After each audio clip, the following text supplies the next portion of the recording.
मंगलाचरण करेंगे। प्रथम ऋषभ जिन धर्म कर, सन्मति चरम जिनीश, विघ्न हरन मंगल करन, भवतम दुरित दिनेश। वाणी जिन मुख ते खिरी, परिगणाधिप कान, अक्षर पदमय विस्तरी, करहि सकल कल्याण। गुरुगण धर गुण धर सकल, प्रचुर परम्पर और, व्रत तप धर तनु नगन तर, वंदो वृष शिर मोर, वंदो वृष शिर मोर। त्रिभुवन तिलयं देवं, वन्दितातिभुवनिन्द परिपूज्यं, वोच्छं अणुपेहाओ, भवीय जनानंद जननीयो। त्रिभुवन तिलक शत इंद्र वंदित, देव श्री अरहंत को, कर नमन कहूँ अनुप्रेक्षाएं, भव्य को सुख कर अहो। कार्तिक अनुप्रेक्षा नामक ये ग्रंथ है। मुनिराज कार्तिकेय स्वामी की जो भावनाएं, जो 12 भावनाएं उन्होंने भाई, वो कार्तिकेय अनुप्रेक्षा नाम से यहाँ प्रस्तुत हैं। और इसके अंतर्गत हमने पहली गाथा, जो मंगलाचरण की गाथा है, उसका भाव हमने देखा था। और मंगलाचरण में उन्होंने नमस्कार भी किया और अपना ग्रंथ लिखने की जो प्रतिज्ञा है वो भी की। किसको नमस्कार किया मंगलाचरण में? त्रिभुवन तिलयम देवम, जो 3 लोक के तिलक के समान है और 3 लोक के इंद्रों के द्वारा जो पूज्य हैं, ऐसे जो देव। कौन है ऐसे देव? तो वहां देव का स्वरूप बताया कि देव किसे कहते हैं, तो 7 विशेषताएं देव की बताई थी। कौन कौन सी 7 विशेषताएं हैं? जो क्रीड़ा, रति, विजिगिषा, द्युति, स्तुति, प्रमोद और गति और कांति। 8 हुई। क्रीड़ा, रति, विजिगिषा, द्युति, स्तुति, प्रमोद, गति और कांति। ये 8 विशेषताएं यहाँ पर बताई है देव के लिए। तो इन 8 विशेषताओं को घटित किया किसमें? जो वीतरागी सर्वज्ञ अरहंत परमात्मा सच्चे देव हैं, उनमें इन 8 विशेषताओं को घटित किया। और जो देवगति के देव हैं या और दुनिया में जो देव कहे जाते हैं, उन देवों को यहाँ पर नमस्कार नहीं किया है, ऐसा बताया था। और फिर कहा कि मैं प्रतिज्ञा ग्रंथ में क्या कहने वाला हूं, तो वोच्छम अनुपेहाओ, मैं अनुप्रेक्षाओं को कहूंगा। तो वो अनुप्रेक्षाएं कैसी है? देखो, जिनको नमस्कार किया वो कैसे हैं? वो देव हैं, 3 लोक के तिलक स्वरूप और 3 लोक के इंद्रों से पूज्य। अब आप जिन अनुप्रेक्षाओं को कहोगे, वो अनुप्रेक्षाएं कैसी हैं? कि वो अनुप्रेक्षाएं हैं भव्य जनानंद जननियों, भव्य जीवों को आनंद उत्पन्न करने वाली है। अभी इन अनुप्रेक्षाओं को पढ़कर, सुनकर, उनका विचार कर कर जिसको आनंद नहीं आता है, इसका मतलब ऐसा नहीं कहते हैं वो अभव्य, लेकिन टेम्परेरी में उसको कहते हैं। उसको आनंद नहीं आ रहा है, उसको अगर ऐसा लग रहा है कि क्या है, तो अभी उसकी भव्यता समझ लो थोड़ी दूर दिखती है। भव्य जो जीव होते हैं, जिनको अपनी आत्मा की चर्चा सुहाती है, जिनको दुख से छूटना है, सुखी होने का मार्ग जिनको चाहिए, उनको तो इन अनुप्रेक्षाओं को सुनकर, पढ़कर, विचार करके आनंद आता है। तो ये अनुप्रेक्षाएं हैं भव्य जनानंद जननियों भव्य जीवों को आनंद उत्पन्न करने वाली हैं। ये गाथा पूरी हो गई थी ना अपनी, ये थोड़ा गैप लंबा हो गया है। ये गाथा पूरी हो गई थी मेरे हिसाब से। अनुप्रेक्षा का अर्थ भी इसमें बता दिया था। थोड़ा सा यहाँ से पढ़ के 3 नंबर पेज से और फिर अपन दूसरी और तीसरी गाथा की तरफ आगे बढ़ते हैं। 3 नंबर पेज है कार्तिकेय अनुप्रेक्षा में। बोलिए मीनू। यहाँ इस प्रकार से ही पढ़ना था, 2 नंबर की लास्ट 2 लाइन से। ये नहीं पढ़ा था? पढ़ा तो था पर वो ये हो गया था ना, मंगल और पापम गालेती, मेरे हिसाब से ये तो हो गया था सब। चलो पूरा ही एक बार पढ़ लेते हैं फिर इधर से, यहाँ से पढ़ के। यहाँ इस प्रकार 2 नंबर पेज की लास्ट लाइन से पढ़ते हैं। यहाँ इस प्रकार समझना कि ऊपर कहे अनुसार देवपना अरहंत सिद्ध आचार्य उपाध्याय और सर्व साधु इन पंच परमेष्ठियों में ही पाया जाता है। इन पंच परमेष्ठियों में क्यों पाया जाता है? क्योंकि देव का जो लक्षण, जो 8 बातें हमने कही है, वो इन पंच परमेष्ठियों में घटित होती हैं।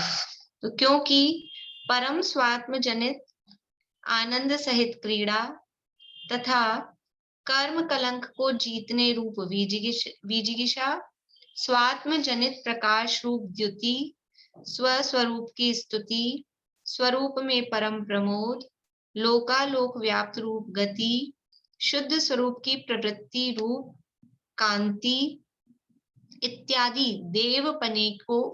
देवपने की उत्कृष्ट क्रियाएं सब एक देश व सर्वदेश रूप इनमें ही पाई जाती हैं। इसलिए सर्वोत्कृष्ट देवपना इनमें ही मतलब पंच परमेष्ठियों में ही पाया जाता है। अतः इनको मंगल रूप नमस्कार करना उचित है। क्योंकि ये मंगलाचरण कर रहे हैं ना, तो ये मंगल में किसको नमस्कार कर रहे हैं? पंच परमेष्ठियों को। क्यों कर रहे हैं? क्योंकि देवपना, ये जो देवपने की जो विशेषताएं हैं, वो सब इनमें ही सर्वोत्कृष्ट रूप से पाई जाती है। मंगल शब्द का अर्थ बताया, मम, ये सब अपन कर चुके थे, ध्यान आ गया होगा आप लोगों को। ये द्युति का और इसकी भी अपन ने की थी चर्चा काफी, इसलिए मैं ज्यादा उसमें एक्सप्लेनेशन नहीं कर रही हूँ। मम अर्थात पापम गाल्यति इति मंगलम, अथवा मंगम यानी सुखम लाती ददाती इति मंगलम। मम कहिए पाप, मम अर्थात पाप, उसको गाले यानी नाश करे, तथा मंगम कहिए मतलब सुख, उसको लाती ददाती मतलब उसको लाए या उसको दे, उसको मंगल कहते हैं। सो ऐसे देव को नमस्कार करने से शुभ परिणाम होते हैं, जिससे पापों का नाश होता है और शांत स्वभाव रूप सुख की प्राप्ति होती है। तो पापों का नाश होता है और सुख की प्राप्ति होती है, इसलिए ये पंच परमेष्ठी रूप जो देव हैं वो मंगल है। अनुप्रेक्षा का सामान्य अर्थ बारंबार चिंतन करना है। वो क्षम अनुपेहाओ कहा था, तो अनुप्रेक्षा का अर्थ कह रहे हैं। अनुप्रेक्षा का सामान्य अर्थ क्या है? अनु यानी बार बार, प्रेक्षा मतलब उसको देखना, देखना मतलब उस पर चिंतन करना, विचार करना, बारंबार चिंतन करना, वह अनुप्रेक्षा है। वह चिंतन अनेक प्रकार का है, उसके करने वाले भी अनेक हैं।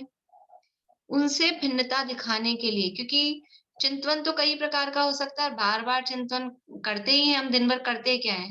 चिंतन विचार चलता है, लेकिन किन चीजों का चलता है? वो राग द्वेष जन्य विचार चिंतन चलता है।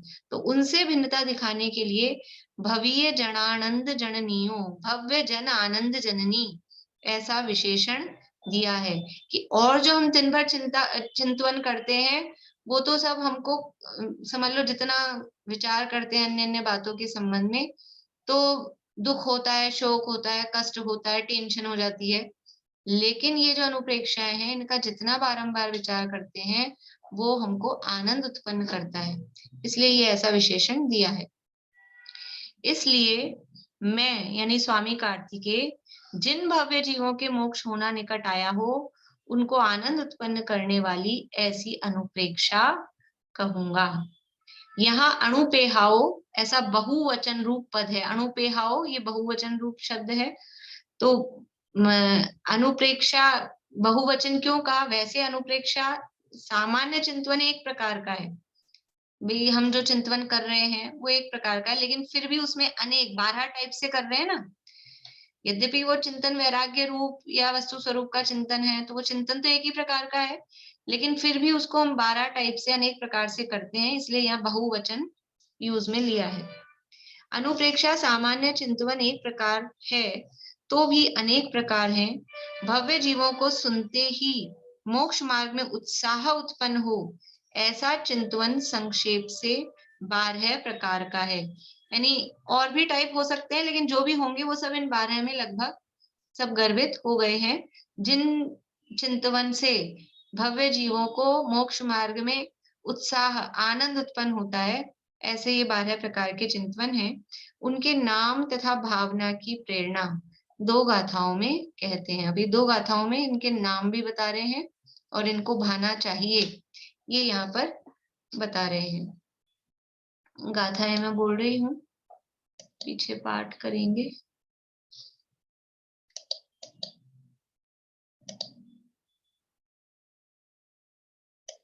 रेणु जी आप बोलिएगा पीछे।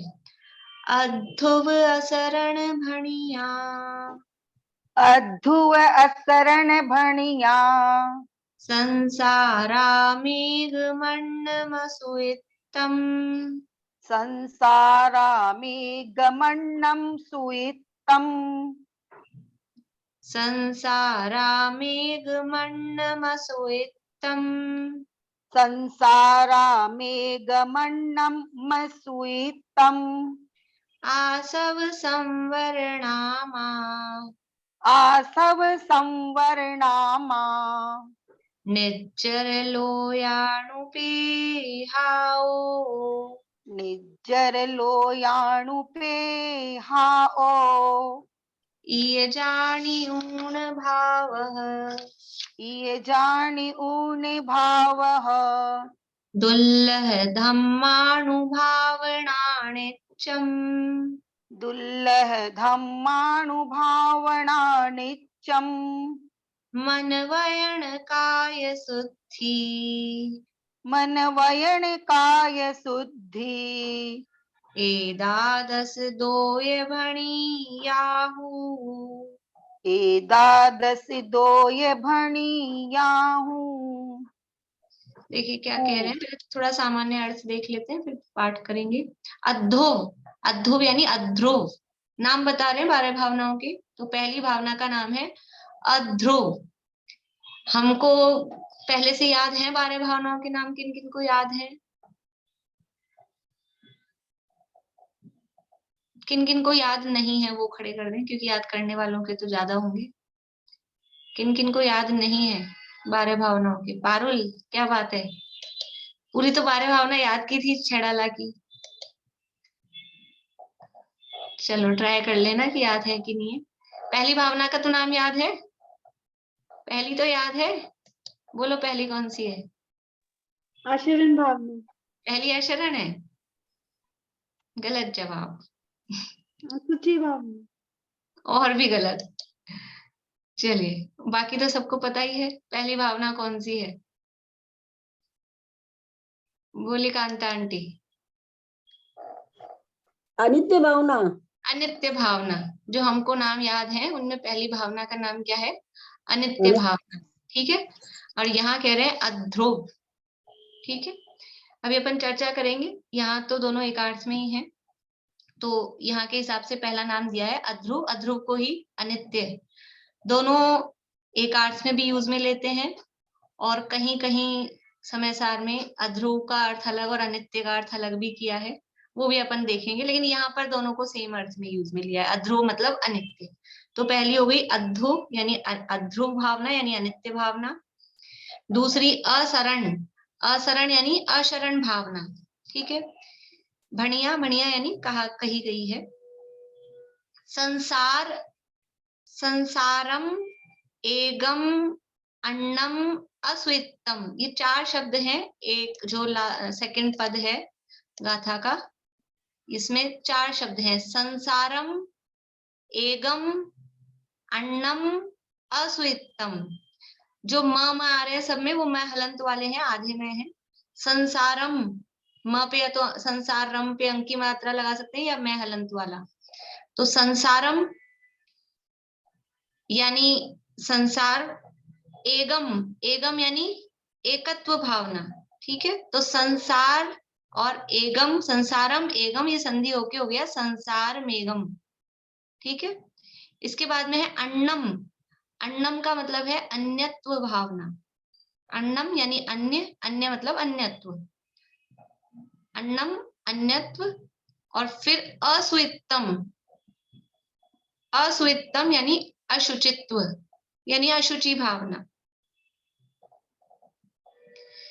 अध्रो असरण संसार, एगम यानी एकत्व, अन्नम यानी अन्यत्व, असुइत्तम यानी अशुचित्व। ये इसमें एकम में एकत्व और अन्यत्व कैसे निकला कि यहाँ असुइत्तम कहाँ है ना, असुइत्तम का मतलब है अशुचित्व। तो यहाँ त्व लगाया है, तो वो यहाँ पर भी एकम के साथ भी त्व लगाना, अन्नम के साथ भी त्व लगाना, यानी एकत्व, अन्यत्व, अशुचित्व। समझ में आ रहा है?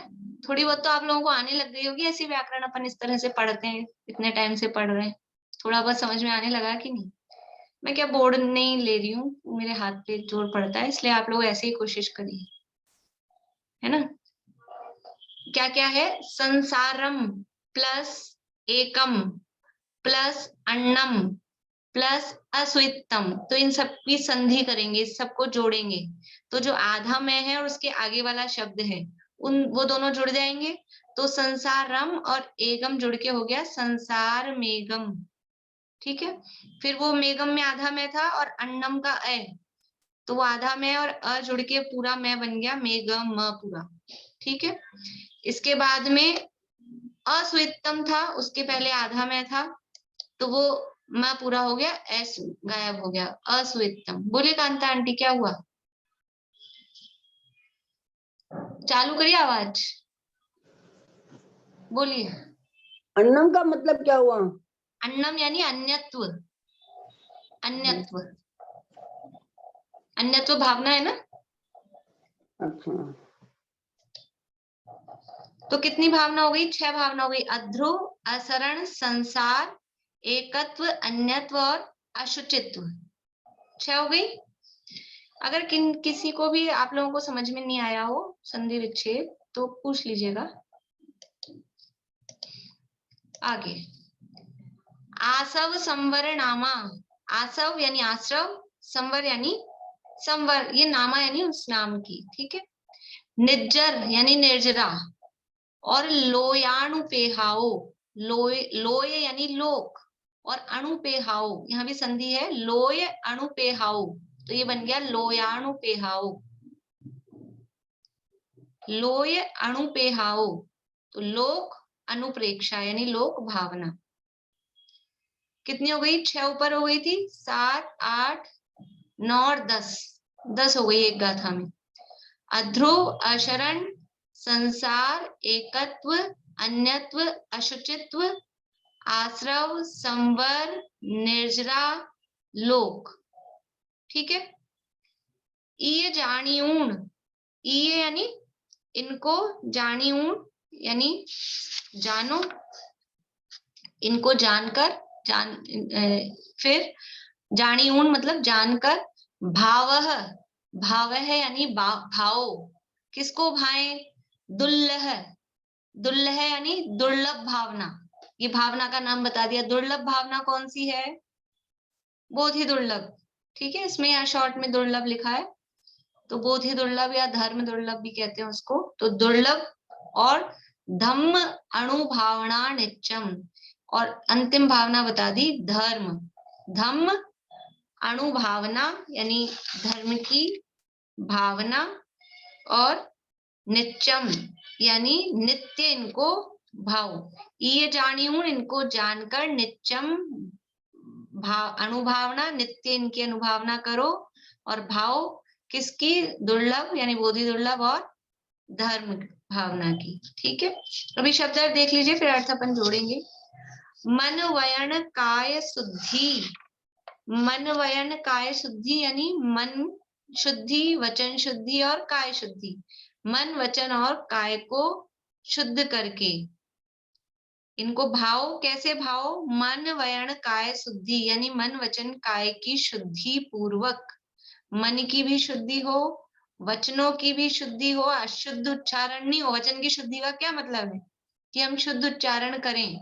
और काय शुद्धि, शरीर से भी यानी ऐसा नहीं अशुचि अवस्था हो रही है फिर बोल रहे हैं। मन शुद्ध हो, यानी मन में मोह राग द्वेष के परिणाम नहीं हो, ये मन की शुद्धि है। वचनों से उच्चारण सही हो, ये वचन की शुद्धि है। और शरीर से शुद्ध हो, यानी वस्त्र आदि भी शुद्ध हो और शरीर भी, यानी स्नान, मतलब ऐसा नहीं हो कि शौच आदि हो और ऐसी अशुद्ध अवस्था हो। ये काय की शुद्धि के हिसाब से कहा है, लेकिन सामान्य अवस्था में समझना ही ठीक है। एदा यानी ये, 10 2 10 और 2, 10 ऊपर कही थी और 2 ये, यानी 10 और 2 कितने हो गए? 12। भणिया यानी कहा गया है, कही गई है। हु यानी इनको ये कहा गया है। देखिए अर्थ क्या हुआ, देखिए नीचे से एक बार देखते हैं।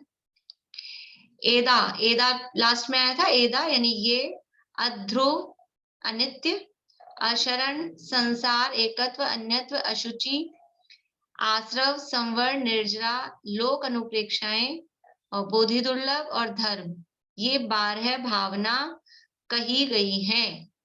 12 भावना भणिया कही गई है।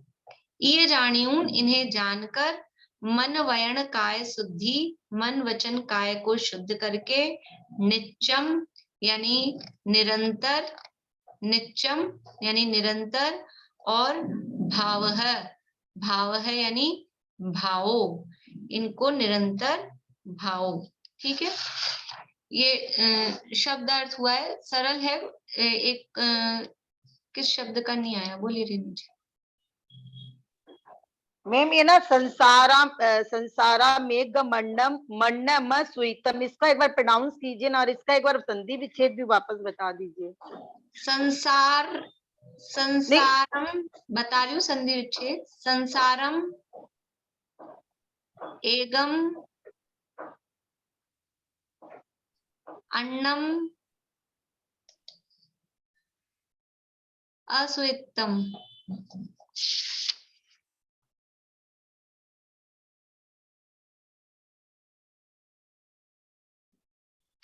संसार राम कर लीजिए, उसमें रा की मात्रा है ना, तो संसार राम पर अर्थ तो संसार ही निकलने वाला है।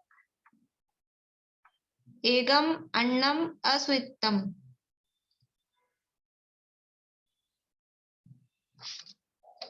संसारा मेघ मंड मस्वितम, इसको मस्वितम ही बोलेंगे, म इधर नहीं लेंगे वरना फिर स्वितम हो जाएगा। तो स्वितम तो शुचित्व हो जाएगा, इसलिए संसारा मेघ मंड मस्वितम। आपने म इधर करके बोला था, इसलिए मैंने दोबारा भी बुलवाया था वो। संसारा मेघ मंड मस्वितम, म बोलेंगे तो फिर उसमें से अ निकल पाएगा। संसारा मेघ मंड मस्वितम, अध्रुव असरण भणिया, संसारा मेघ मंड मस्वितम, आसव संवरणामा, निर्जर लोयाणुपेहाओ,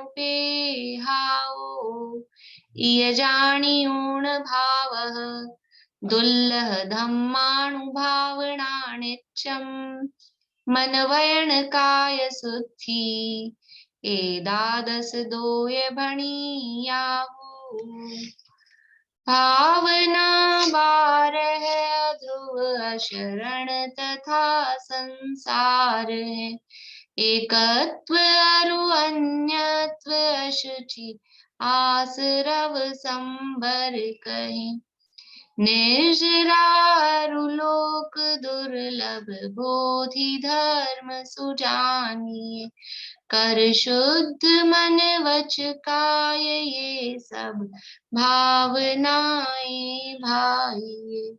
ये 12 भावनाओं के नाम कहे गए हैं। अब पाठ कराएं या आप लोग कर लेंगे पाठ, अपन पढ़ लें, क्योंकि आज क्लास होगी, फिर 3 दिन क्लास, मतलब इस वीक में फिर ये क्लास नहीं होगी। तो क्योंकि फिर सबको पाठ कराने में कम से कम 10 मिनट लग जाएंगे। पहले एक बार भावार्थ तो पढ़ लेते हैं ताकि गाथा पूरी हो जाए, फिर देख लेंगे ना, ऐसा कर लेते हैं। देखिए भावार्थ, ये 12 भावनाओं के नाम कहे गए हैं। इनका विशेष अर्थ रूप कथन तो यथास्थान होगा ही। इनका जो विशेष, ये तो नाम बताए हैं, विशेष इनका सारा वर्णन होगा ही, परंतु ये नाम भी सार्थक हैं। सार्थक है मतलब अर्थ सहित है, इनके नाम यूं ही नहीं रख दिए। इनका अर्थ किस प्रकार है तो कहते हैं अध्रुव तो अनित्य को कहते हैं। देखो अध्रुव और अनित्य, यहाँ एक अर्थ में अध्रुव, ध्रुव का मतलब होता है स्थिर रहने वाला, टिकने वाला, और नित्य का मतलब भी होता है जो हमेशा रहे, सदा रहे, वो नित्य है। तो अध्रुव तो अनित्य को कहते हैं जो टिकता नहीं है, जो बदलता रहता है, जो क्षणभंगुर है, जो नाशवान है। जो भी कोई शब्द दो वो सब एक अर्थवाची है। अध्रुव, अनित्य, क्षणभंगुर, नाशवान, ये सब एक अर्थवाची हैं लगभग। तो अध्रुव तो अनित्य को कहते हैं, इसलिए इसको अध्रुव भावना कहा। लेकिन समय सार में गाथा है 74 नंबर की, समय सार में, वहां पर आश्रवों को अध्रुव भी कहा और अनित्य भी कहा। विशेष मतलब जो लोग स्वाध्यायी हैं उनके हिसाब से बता रही हूँ बात। समय सार में 74 नंबर की गाथा है, वहां आश्रवों से भिन्नता बताई है। तो आश्रव कैसे हैं? आश्रव अध्रुव भी हैं और अनित्य भी हैं। फिर जब दोनों एकार्थवाची हैं तो दो दो शब्द क्यों लिखे? जब अध्रुव और अनित्य एक ही है तो फिर दो क्यों लिखा? तो वहां दोनों के अलग अलग अर्थ किए। यहाँ पर अपने को वो अर्थ नहीं लगाना है, यहाँ तो अध्रुव को अनित्य ही लेना है। लेकिन फिर कभी पहले किसी ने पढ़ा हो समय सार या बाद में कभी कोई पढ़े तो वहां अंतर दिया है, और किसी को याद आ जाए बाई चांस, वैसे तो मुश्किल है लेकिन किसी को याद आ जाए तो वो ख्याल में रहे कि वहां ये ऐसा अर्थ किया है। तो वहां अध्रुव का क्या अर्थ किया है और अनित्य का क्या अर्थ किया है कि एक ही दिशा में जो उतार चढ़ाव होता है ना, मतलब जैसे समझ लीजिए, उदाहरण से समझते हैं, जैसे कि बुखार होता है। बुखार होता है तो कभी 104 हो गया, फिर कभी 102 हो गया, फिर कभी 103 हो गया, फिर कभी 100 रह गया, फिर कभी 102 हो गया। ये बुखार में ही, मतलब शरीर तप रहा है, उसी स्थिति में फ्लक्चुएशन हो रहा है, कभी ज्यादा हो जाता है, कभी कम हो जाता है। इसको कहते हैं अध्रुव। ऐसी स्थिति, एक ही दिशा में जो कम ज्यादा हो रहा है वो कहलाता है अध्रुव। और एक इस टाइप का बुखार होता है कि आज तो बुखार हुआ है, बहुत गर्म हो गया, और फिर क्या होता है थोड़ी देर बाद फिर एकदम ठंडा हो जाता है, फिर बुखार होता है, फिर एकदम ठंडा हो जाता है। इस तरह का भी बुखार होता है ना, एक दिन बुखार होता है, एक दिन नहीं होता है, ऐसा। तो वो डायरेक्शन चेंज हो रहा है, वो अलग अलग विपरीत दिशाओं में हो रहा है, कभी बुखार है कभी नहीं है। एक तो बुखार में ही कमती बढ़ती हो रहा है, और एक बुखार से मतलब गर्म से ठंडा हो रहा है, ठंडे से गर्म हो रहा है। तो ये जो अपना डायरेक्शन चेंज कर रहा है वो कहलाता है अनित्यता। और एक ही डायरेक्शन में जो बदलाव हो रहा है वो कहलाती है अध्रुव। हाँ, आश्रवों के लिए कहा, आश्रव अध्रुव भी है और अनित्य भी है, यानी मोह राग द्वेष के परिणाम है। कभी कम होता है, कभी ज्यादा होता है, कभी राग कम है, कभी राग ज्यादा है, ऐसा होता है अपने को। जिन भी चीजों से, जिन भी व्यक्तियों से, वस्तुओं से हमको राग है, कभी कम होता है, कभी ज्यादा होता है, कभी कम होता है, कभी ज्यादा होता है। तो ये क्या है? अध्रुवता है। और क्या होता है कि जिनसे राग है कभी उनसे द्वेष हो जाता है, जिनसे द्वेष है उनसे कभी राग हो जाता है। तो ये डायरेक्शन ही चेंज हो रहा है। एक तो राग में ही कमती बढ़ती हो रहा है, ये है अध्रुवता। और राग बदल के द्वेष हो रहा है, द्वेष बदल के राग हो रहा है, ये है अनित्यता। तो आश्रव अध्रुव भी है, एक ही टाइप में कम ज्यादा भी होता रहता है, एक सा नहीं रहता है, और उसका डायरेक्शन भी चेंज होता रहता है। होता है ऐसा, जिससे बहुत ज्यादा राग है, बहुत ज्यादा अपन किसी में इन्वॉल्व हो रहे हैं, और फिर ऐसी मतलब होता है कि फिर बात ही नहीं करते हैं, फिर वो द्वेष में बदल जाता है।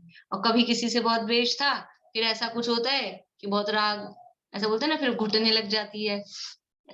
फ्रेंड्स हो तो पहले तो खूब घुटती थी, फिर झगड़ा हो गया, अभी पहले झगड़ा था, वापस घुटने लग गई, घुटने लग गई मतलब वो राग हो गया।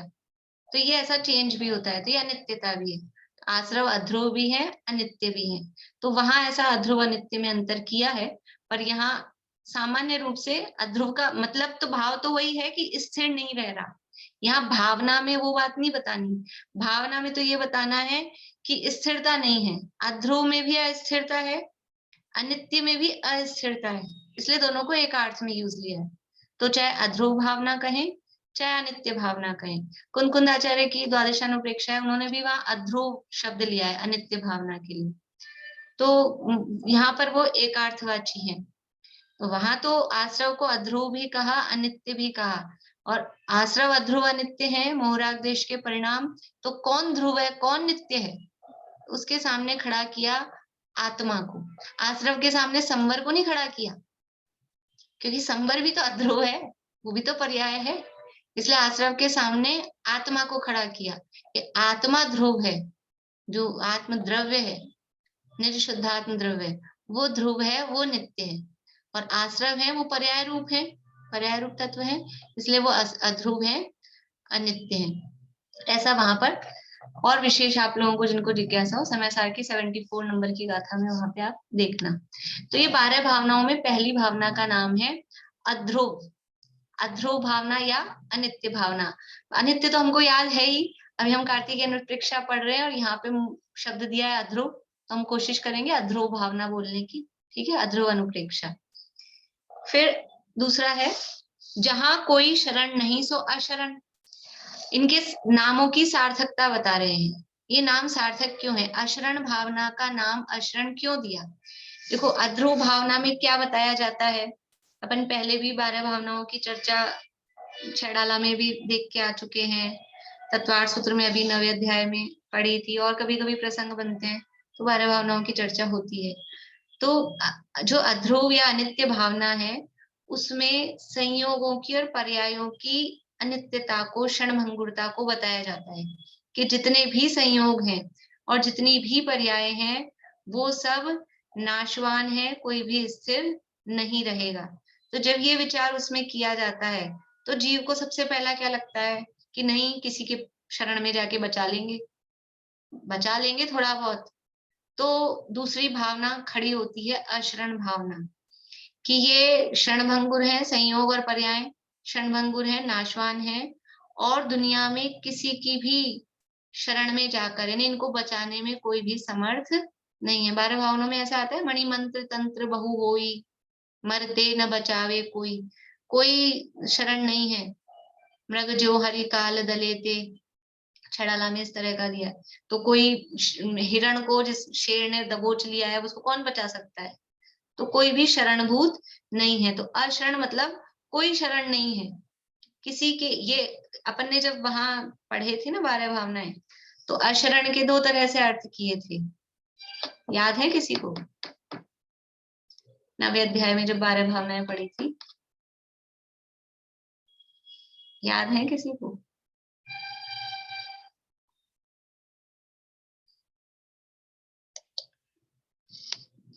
बोलिए दीपिका जी।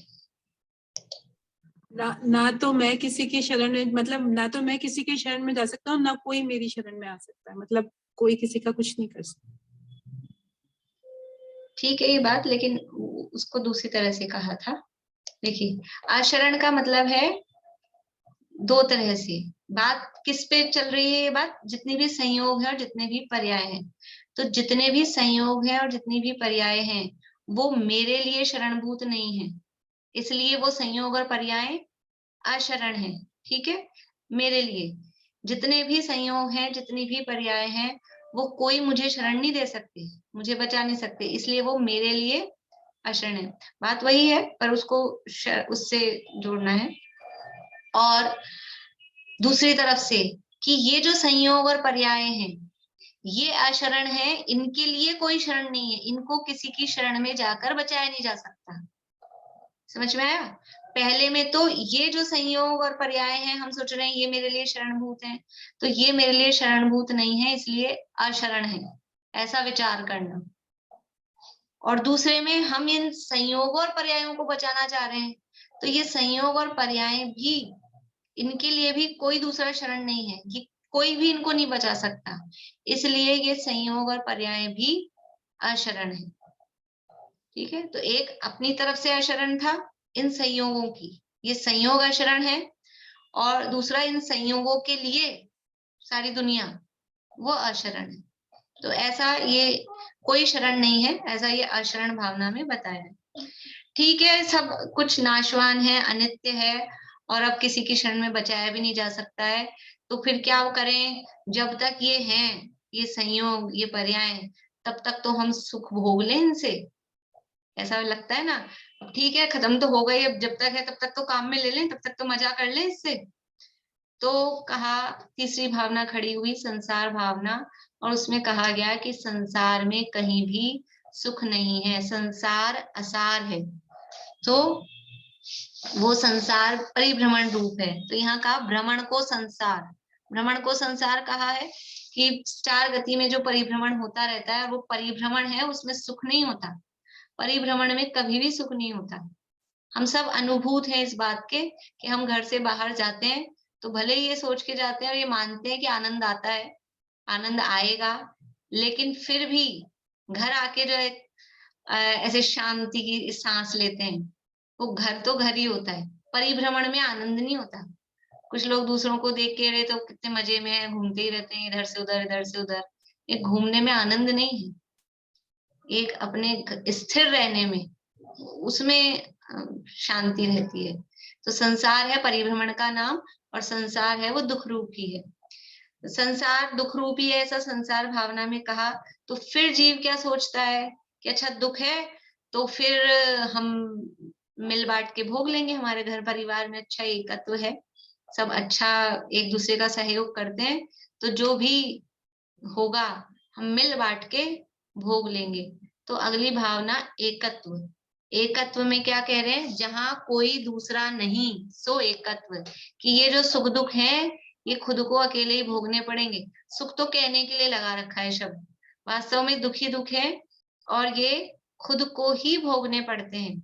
कोई इस दुख को भोगने में हमारा साथ नहीं देता है, नहीं दे सकता है, चाहे ना कोई तो भी किसी के दुख को भोगने में, उसको दूर करने के लिए अपने राग के हिसाब से काम होते हैं, और अपने राग के अनुपात में वो दुखी होता है, लेकिन उसका दुख उसको ले ले।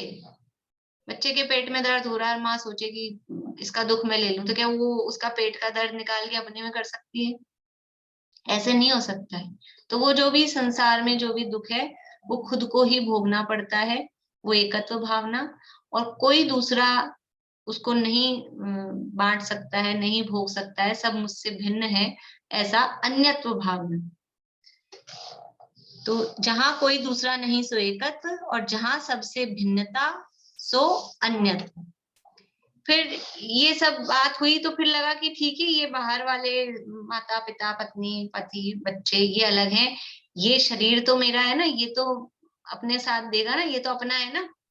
तो इस शरीर से अपना मोह छुड़ाने के लिए इस शरीर की अशुचिता बताई, इस शरीर का स्वरूप बताया, शरीर की मलिनता को बताया कि जिस शरीर में हम इतना राग करते हैं, सुबह से शाम तक सारा काम, सारा समय, सारी शक्ति, सारा धन, सब कुछ जिसके लिए लगाते हैं, वो क्या है? वो ये शरीर कैसा है? उस शरीर का स्वरूप जिसमें बताया जाता है वो है अशुचि भावना, कि वास्तव में शरीर जो ऊपर से बढ़िया दिखता है वो अंदर से उसकी स्थिति क्या है।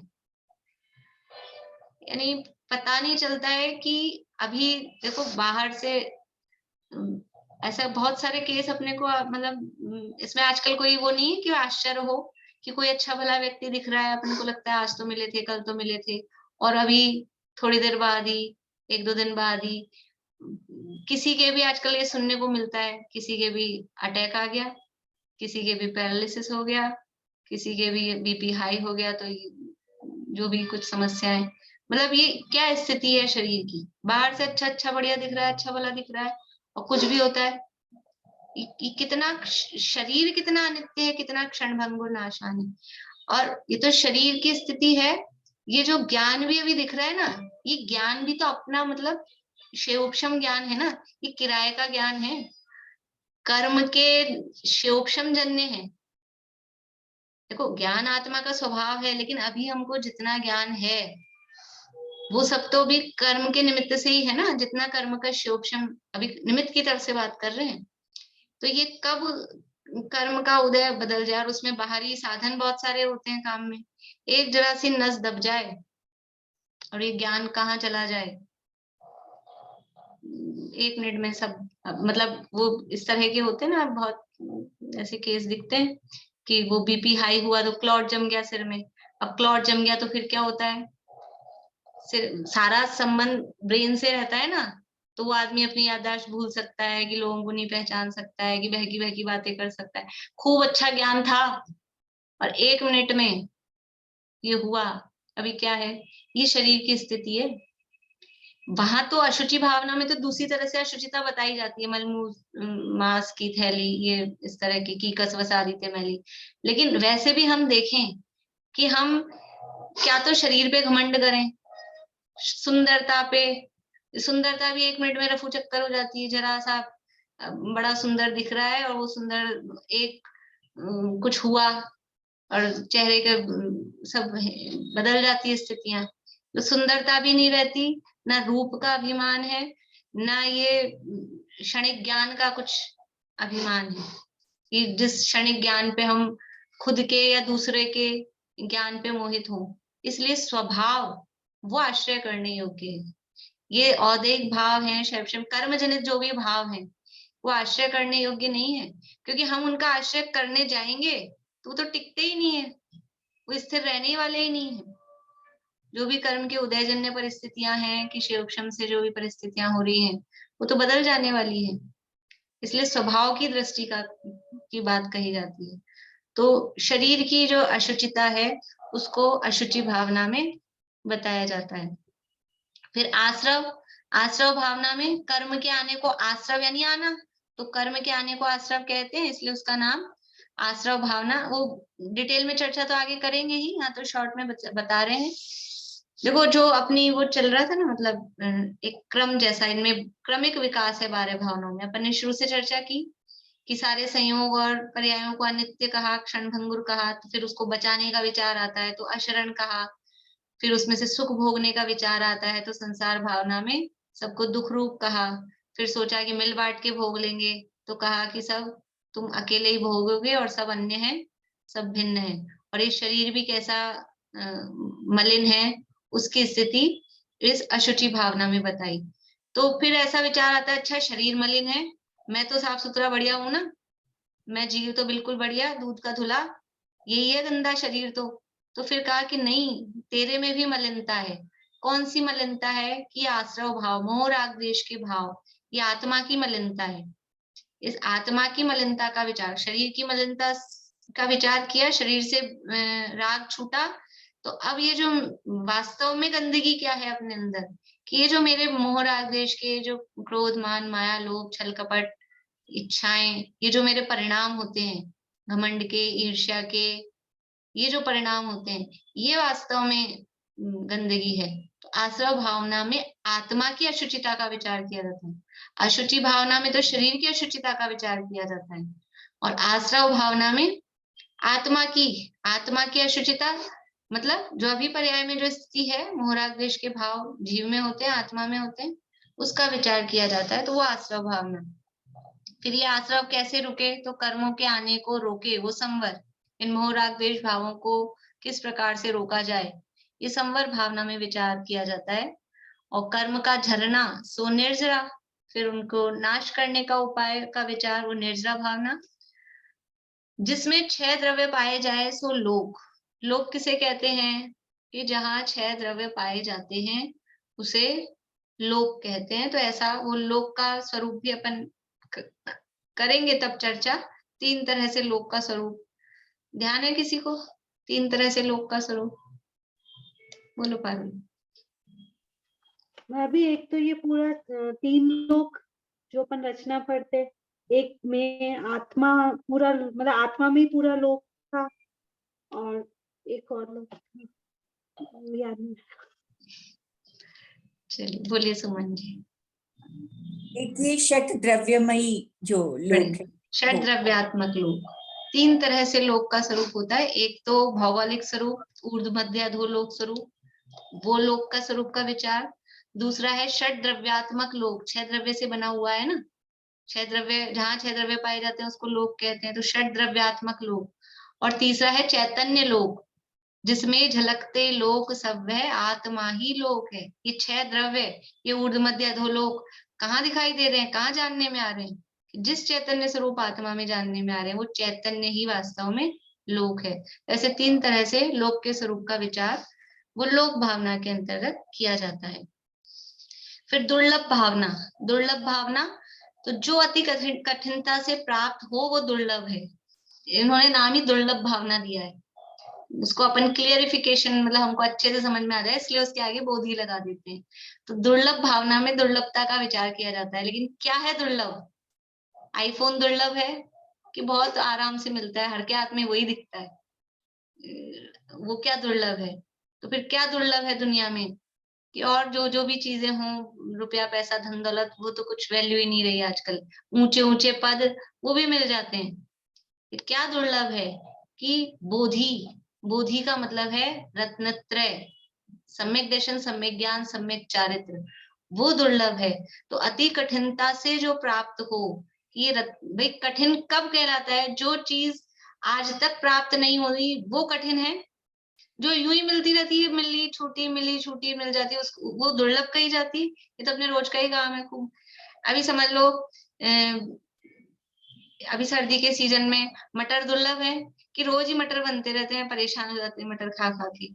तो वो क्या दुर्लभ है? हाँ, अब इस सीजन में कोई ऐसी सब्जी, कोई ऐसी जो अभी आती नहीं हो, आम के लिए कहो, अभी तो आज के जमाने में तो ऐसी चीजें दुर्लभ नहीं है। उदाहरण भी क्या करें, कहाँ से लाएं, सब मिलता है। लेकिन फिर भी पुराने जमाने में समझ लो, तो सर्दी के मौसम में आम वो दुर्लभ दिखाई देंगे, लेकिन जो रोज ही मिलता है वो क्या कहीं का दुर्लभ है?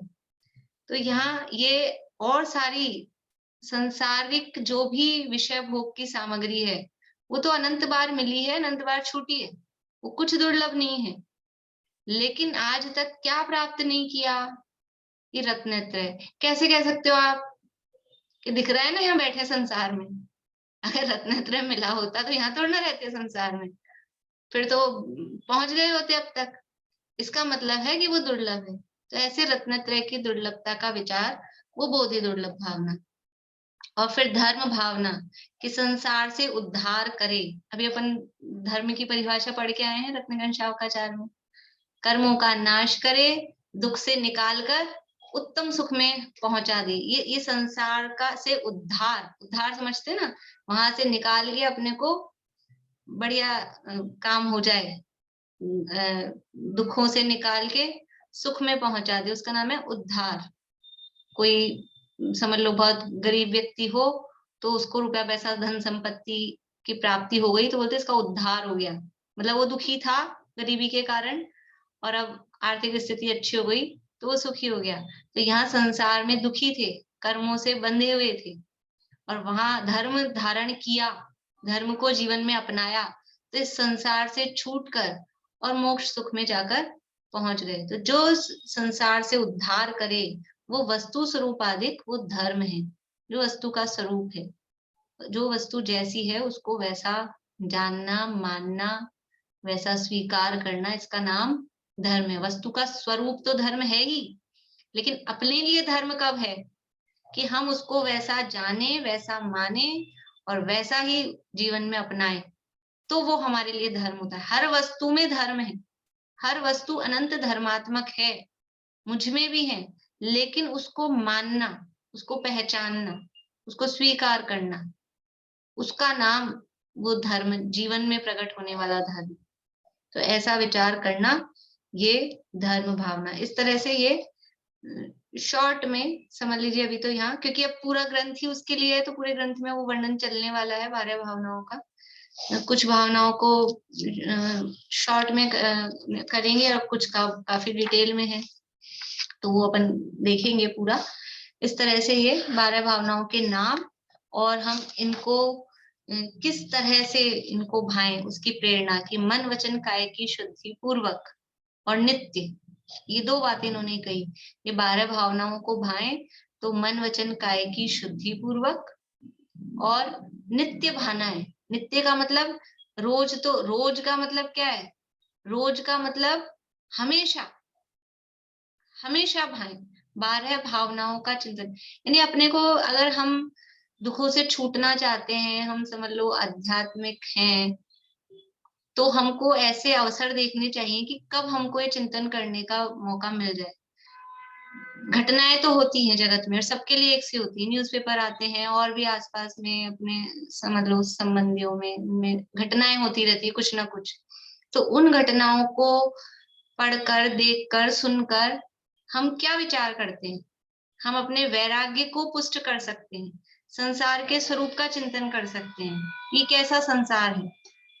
अपने दिन भर जो भी चलता है ना, घर में जो चलता है, मान लो और कोई घटना है, तो भी एक एक चीज को देखकर हम अनित्यता का विचार कर सकते हैं। घर में मान लो कोई सामग्री अपन ने बनाई, कोई सामान होता है, खराब हो जाती है, कभी कभी अपनी असावधानी हो तो खराब हो जाती है चीजें, तो उसको देख के कि क्षण भंगुर है, ये टिकेंगी नहीं, ऐसा विचार अपन कर सकते हैं ना।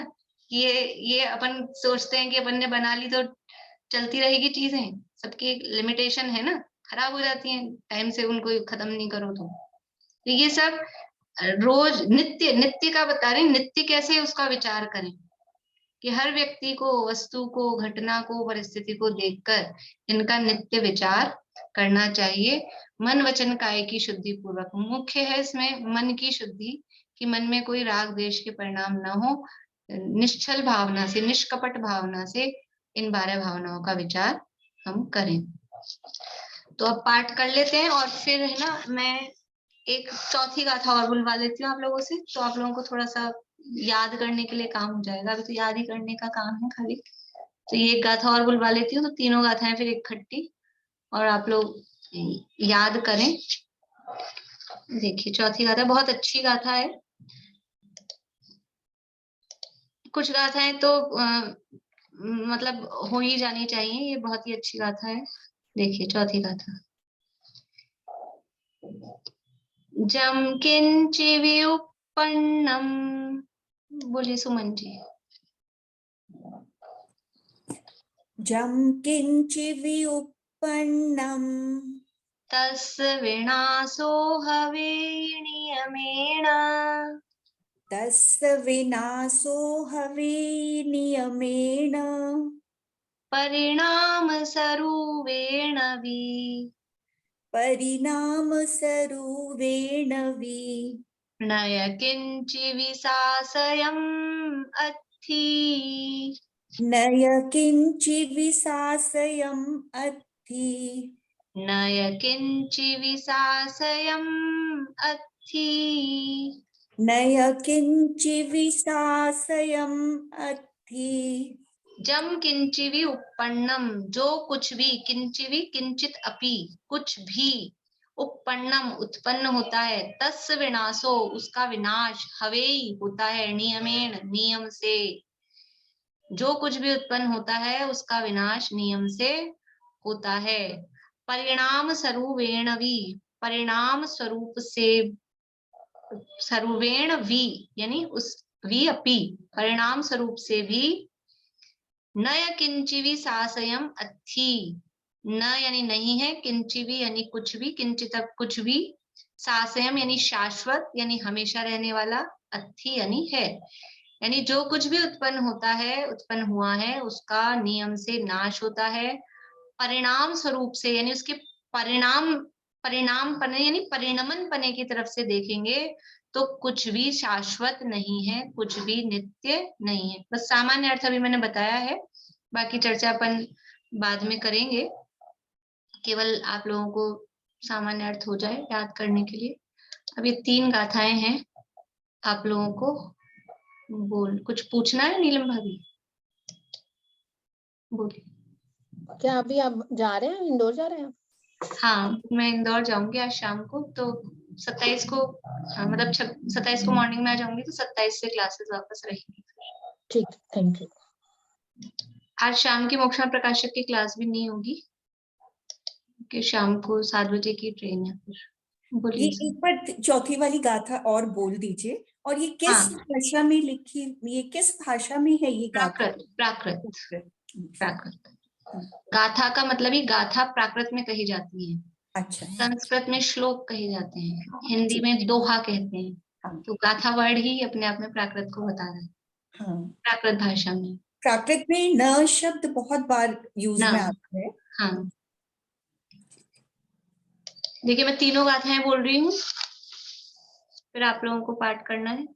अध्रुव असरण भणिया संसारा मेघ मंडम सुवित्तम आसव संवरणामा निज्जर लोयाणुपे हाओ इय जानियून भावः दुल्लह धम्मानुभावना नित्यम मनवयन काय शुद्धि एदादस दोय भणियाहु जम किंचि व्युत्पन्नम तस्य विनाशो हवे नियमेन परिणाम स्वरूपेण नय किंचि विशासयम् अत्थि। ऐसा करें कि एक एक गाथा एक एक से बुलवा लें, फिर जब अगली क्लास होगी ना तो मैं सब गाथाएं आप लोगों से बुलवा लूंगी। टाइम मेरे को लगता है 3 गाथाओं में ज्यादा लग हो जाएगा। कितने लोग हैं अभी अपन? बोलिए भाई रेनू जी। मेरा क्वेश्चन भी था एक। हाँ बोलिए। मैं बोली जैसे यहाँ पे ना मन्ने म स्वीतम है, तो फिर यहाँ पे तो म भी आ रहा है ना हलंत, तो कंफ्यूजन नहीं होगा? अन्नम, अन्नम में म भी आ रहा है हलंत, फिर अलग से मतलब संसारा संसारा में मेघम, क्या संसारा मेघ मन्न म स्वीतम, तो थोड़ा सा कंफ्यूजन हो जाएगा। मतलब किस चीज का कंफ्यूजन हो रहा है? म स्वीतम के साथ बोल रहे हैं ना, तो कंफ्यूजन किस चीज का हो रहा है?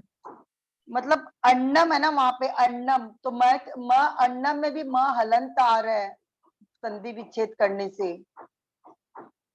तो कैसे बोलना चाहते हैं आप, बोल के बताइए। नहीं, मैं तो आपसे पूछ रही हूँ। नहीं आप बताइए ना किससे कंफ्यूजन नहीं होगा, अगर वो सही लगता होगा तो अपन वो ले लेंगे। नहीं, मैं तो मेघ मंडम स्वीतम मतलब मैंने बोला था, तो मेघ मन्नम में तो मंडम। म आ गया, फिर स्वित्तम में ए कहाँ से निकालोगे आप? मुझे इसको ऐसे जो लगा। संस्कृत के जो नियम होते हैं ना, संस्कृत में जहां संधि होती है वहां पे जोड़ देके उस जगह से बोला जाता है, तो वो निकलता है वो शब्द। आप जो भी कोई अच्छे संस्कृत के बोलने वाले होंगे आप देखेंगे तो वो संधि सहित और उस संधि पे जोड़ देके बोलते हैं। तो हम इसको संसारा मेघ मन्नम, तो मेघम मन्नम, तो मन्नम में से अन्नम निकलेगा। थोड़ा अच्छे से बोलेंगे ना। मन्ना म स्वीतम। हाँ चलिए आप एक गाथा बोलिए 2 नंबर की, फिर दीपिका जी आगे वाली गाथा बोलेंगे, फिर आप अपना प्रश्न भी तब कर लीजिएगा जो भी आपको याद है। ये जानी ऊनि भाव है दुल्लह 2 नंबर धम्मा, की गाथा बोलिए अद्धो। ओ सॉरी, अधुव असरण भणिया संसारा मेघ मन्नम स्वीतम आसव संवरणामा निज्जर लोयाणु पे हाओ। बुक नहीं है हाँ दीपिका जी बोलिए। मैम, स्क्रीन नहीं है, वो स्क्रीन पे अच्छा, है, मेरे पास बुक नहीं है।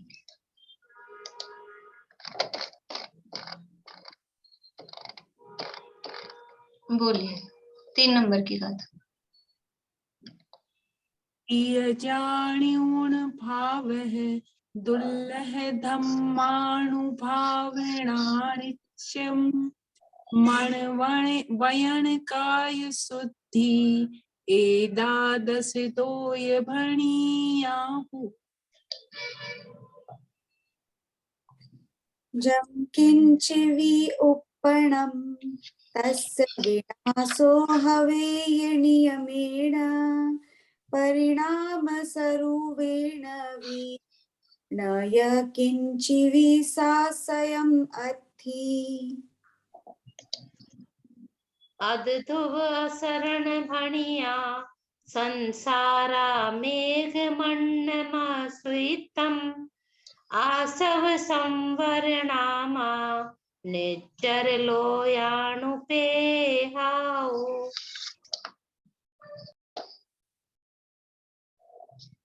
अब क्लास 27 तारीख को होगी और 27 को कौन सा डे है, तो शायद तत्वार सूत्र का नंबर रहेगा। कार्तिकेय अनुप्रेक्षा की क्लास अब नेक्स्ट मंडे होगी फिर। या जग मंदिर में अनिवार्य ज्ञान अंधेर छयो अति भारी, श्री जिनकी धुनि दीप शिखा समझो नहीं होत प्रकाशन हारी, तो किस भांति पदारथ पाती कहाँ लहते रहते अविचारी, या विधि संत कहे धनी है जिन वैन बड़े उपकारी।